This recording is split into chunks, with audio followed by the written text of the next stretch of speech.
আজ আমরা ইতিহাসের এক গভীর অধ্যায়ে ডুব দিতে চলেছি।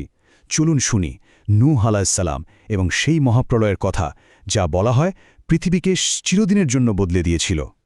চলুন গল্পটা আমরা শুরু করি একদম শেষ থেকে, মানে যেখানে সবকিছু ডুবে গিয়েছিল এক ভয়ঙ্কর ঝড়ে। একবার ভাবুন তো, পুরো পৃথিবী পানির নিচে, পাহাড়ের সমান উঁচু ঢেউ, আর তার নিচে চাপা পড়ে গেছে মানুষের সব অহংকার, সব দম্ভ। কিন্তু এই যে ভয়ঙ্কর পরিণতি, এর শুরুটা কিন্তু হয়েছিল বহু বহু আগে। প্রথম বৃষ্টির ফোঁটাটা পড়ারও অনেক আগে। কিন্তু কিভাবে এমনটা হলো? একটা জাতি কি করে নিজেদের ধ্বংস নিজেরাই ডেকে আনল? এর উত্তরটা খুঁজে পেতে হলে আমাদের ফিরে যেতে হবে সেই সময়ে, সেই মানুষদের কাছে যারা ছিল এই বিশাল ঘটনার কেন্দ্রবিন্দুতে। তারা ছিল সভ্যতার একেবারে চূড়ায়। ভাবুন, তাদের উর্বর জমি ছিল, শক্তিশালী শরীর ছিল, আর ছিল অঢেল সম্পদ। দেখে মনে হতে পারত স্রষ্টার সবথেকে বড় আশীর্বাদ তাদের সাথেই আছে। কিন্তু এই আশীর্বাদই যেন তাদের জন্য কাল হয়ে দাঁড়াল। তাদের শারীরিক আর জাগতিক শক্তিই তাদের আধ্যাত্মিক পতনের মূল কারণ হয়ে দাঁড়ায়। সমৃদ্ধি থেকে জন্ম নেয় ঔদ্ধত্য, আর তারা ধীরে ধীরে ভুলে যেতে থাকে নিজেদের আসল পরিচয়, নিজেদের স্রষ্টাকে। দেখুন, ব্যাপারটা কিন্তু শুরু হয়েছিল খুব সাধারণভাবে। প্রথমে তারা তাদের ধার্মিক পূর্বপুরুষদের স্মরণ করতে চাইল। তারপর সেই স্মৃতি ধরে রাখার জন্য তাদের মূর্তি বানালো।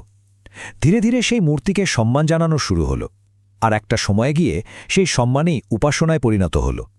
শেষ পর্যন্ত পাথরের মূর্তির সামনেই তারা মাথা নত করতে শুরু করল।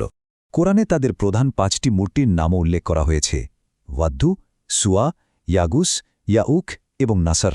এই নামগুলো তাদের কাছে এতটাই গুরুত্বপূর্ণ হয়ে গিয়েছিল যে সত্যের আহ্বান শোনার পরেও তারা এগুলোকে ছাড়তে একদমই রাজি ছিল না। তাদের হৃদয় যেন ওই পাথরের মূর্তির চেয়েও অনেক বেশি কঠিন হয়ে গিয়েছিল। তাদের এই সীমাহীন অহংকারের প্রতীক ছিল উজুবিন উনুক নামের এক পৌরাণিক দৈত্য। বলা হয় সে নাকি এতটাই বিশাল আর শক্তিশালী ছিল যে তার কাছে কোনো কিছুই অসম্ভব ছিল না। ঠিক যেমন নূহের জাতীয় নিজেদের শক্তিকে অসীম বলে মনে করতে শুরু করেছিল। এই ঘোর অন্ধকারের মধ্যে এক আলোর মশাল দিয়ে পাঠানো হলো একজন বার্তাবাহককে। তার মিশনটা ছিল খুব স্পষ্ট কিন্তু কঠিন, আর এই আহ্বানের কাজটা চলেছিল প্রায় 1000 বছর ধরে। 950 বছর, ভাবা যায়? এটা কোনো একটা দুইটা দিন বা মাস বা বছরের কথা না, প্রায় 1000 বছর। এই পুরোটা সময় ধরে নূহ আলাইহিস সালাম তার জাতিকে ডেকেই গেছেন। দিনে ডেকেছেন, রাতে ডেকেছেন, সবার সামনে বলেছেন, আবার একা একা গোপনেও বুঝিয়েছেন। মানে চেষ্টার কোনো কমতিই তিনি রাখেননি। এই দীর্ঘ সময়টা আসলে তার ধৈর্য আর তার মিশনের বিশালতার একটা অসাধারণ প্রমাণ।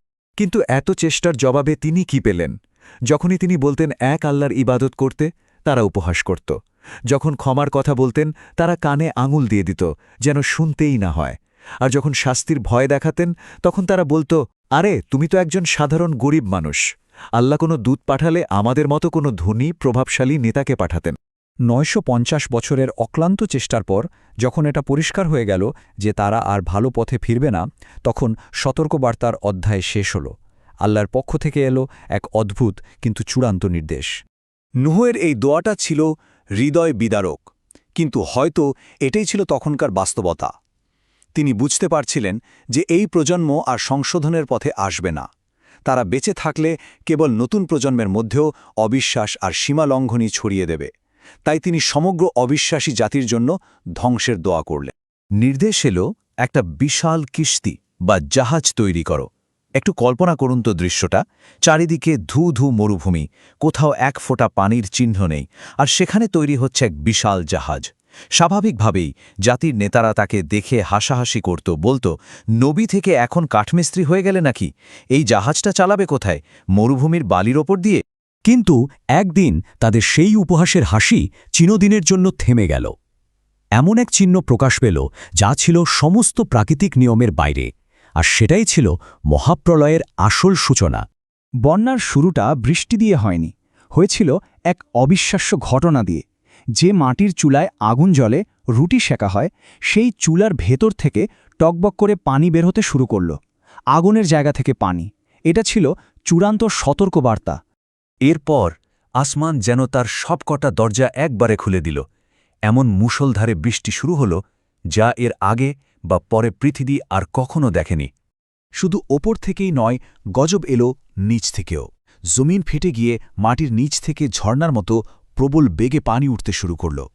আসমান আর জমিনের পানিতে মুহূর্তের মধ্যে একাকার হয়ে গেল গোটা পৃথিবী। সেই ভয়ঙ্কর প্রলয়ের মাঝে যখন ঢেউগুলো এক একটা পাহাড়ের মতো উঁচু হয়ে আছড়ে পড়ছে, একজন বাবা তার সন্তানকে বাঁচানোর জন্য শেষবারের মতো চেষ্টা করছেন। নূহ আলাইসাল্লাম তার অবিশ্বাসী পুত্রকে ডেকে বললেন, আমাদের সাথে জাহাজে উঠে পড়ো, নিজেকে রক্ষা করো। কিন্তু সেই ছেলের মধ্যেও ছিল তার জাতির সেই একই অহংকার। সে উত্তরে বলল, আমি কোনো উঁচু পাহাড়ে আশ্রয় নেব। সে নিজের শক্তি আর বুদ্ধির উপর ভরসা করল। কিন্তু আল্লাহর শক্তির কাছে পাহাড়ও তো খড়কুটোর মতো। এক বিশাল ঢেউ এসে বাবা আর ছেলের মধ্যে দেয়াল হয়ে দাঁড়াল, আর সে ডুবে গেল। অবশেষে যখন আল্লাহর হুকুমে ঝড় থামল, পানি সরে গেল, তখন পৃথিবী ছিল এক পরিশুদ্ধ নীরব ভূমি। জাহাজের অল্প কিছু আরোহী ছাড়া আর কেউই বেঁচে ছিল না। আর এটাই ছিল মানবজাতির জন্য এক নতুন সূচনা। জাহাজটি যদি পাহাড়ে এসে থামল, সেই মুষ্টিমেয় বিশ্বাসী মানুষগুলো যখন পরিশুদ্ধ পৃথিবীতে পা রাখলেন, তখন তাদের হাত ধরেই মানবজাতির এক নতুন অধ্যায়ের সূচনা হল, যে অধ্যায়ের ভিত্তি ছিল অহংকার নয়, বরং বিশ্বাস আর বিনয়। আচ্ছা, এই গল্পের শিক্ষাটা কি শুধু অতীতে সীমাবদ্ধ? মোটেও না।